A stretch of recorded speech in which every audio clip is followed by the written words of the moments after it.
পথচারীদের নিরাপত্তা ও শহরের গতি বাড়াতে উদ্যোগী কলকাতা পুরসভা। মঙ্গলবার কলকাতা পুরসভায় মেয়র, পুলিশ কমিশনার, অতিরিক্ত পুলিশ কমিশনার, যুগ্ম পুলিশ কমিশনার, ট্রাফিক ও পরিবহন দপ্তরের আধিকারিকরা বৈঠকে বসেন। বৈঠকে সিদ্ধান্ত হয়েছে 8টি নতুন ফুটব্রিজ তৈরি হবে।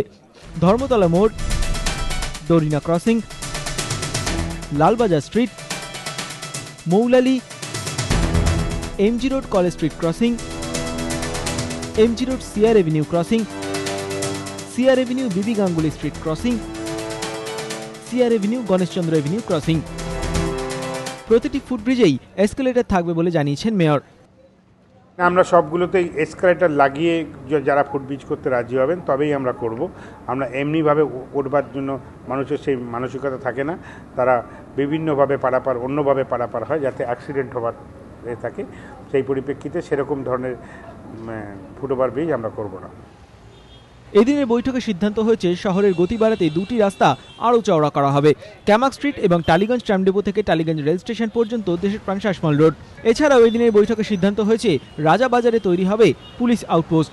রাতে বেআইনি পার্কিং রুখতে পুলিশের সঙ্গে যৌথ অভিযান চালাবে পুরসভা। হাজরা পার্ক ও গাজা পার্ক সহ শহরের 4টি পার্কের মাটির তলায় পার্কোম্যাট তৈরি করা হবে বলে জানিয়েছে পুরসভা।